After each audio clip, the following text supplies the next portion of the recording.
মহাভারতের ইতিহাসে এমন এক ঘটনা আছে যা যুগে যুগে মানুষের হৃদয় কাঁপিয়ে দিয়েছে। এক নারীর আর্তনাদ, এক সভার নীরবতা, আর ঈশ্বরের অলৌকিক শক্তির প্রকাশ। এই হলো দ্রৌপদীর বস্ত্রহরণ কাহিনী। কুরুক্ষেত্রের আগে পাশা খেলায় যুধিষ্ঠির একে একে সব কিছু হারালেন। ধন, রাজ্য, ভ্রাতাগণ সব হারিয়ে গেল। শেষমেশ তিনি নিজের স্ত্রী দ্রৌপদীকেও পণ রাখলেন এবং হেরে গেলেন। আনন্দে আত্মহারা কৌরবরা দুঃশাসনকে আদেশ দিল, দ্রৌপদীকে নিয়ে এসো সভায়। দ্রৌপদী হতভাগ। তিনি ভাবতেই পারছিলেন না এখন তিনি কেবল এক সম্পত্তি।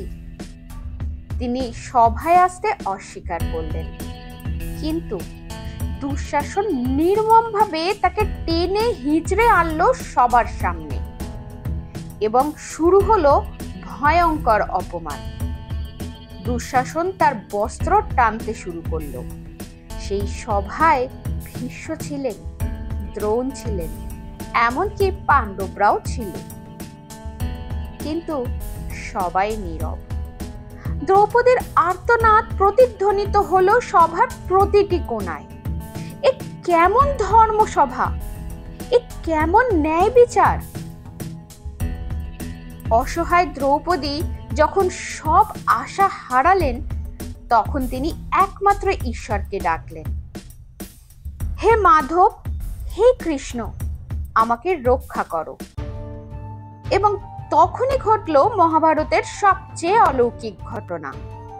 দুঃশাসন যতই বস্ত্র টানতে থাকে, ততই নতুন বস্ত্র আসতে থাকে, একটার পর একটা নতুন বস্ত্র। দুঃশাসনের হাত কাঁপতে থাকে, ঘাম ঝরতে থাকে, শরীর ভেঙে পড়ে, কিন্তু দ্রৌপদীর বস্ত্র শেষ হয় না। সভা স্তম্ভিত।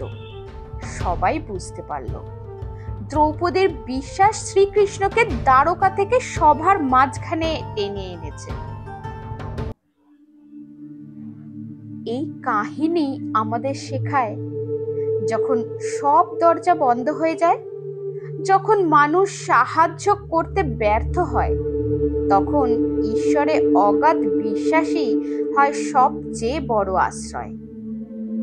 দ্রৌপদীর বস্ত্রহরণ শুধু এক নারীর সম্মান রক্ষার গল্প নয়, এটি ধর্ম, ধৈর্য এবং ভক্তির এক অমর শিক্ষা।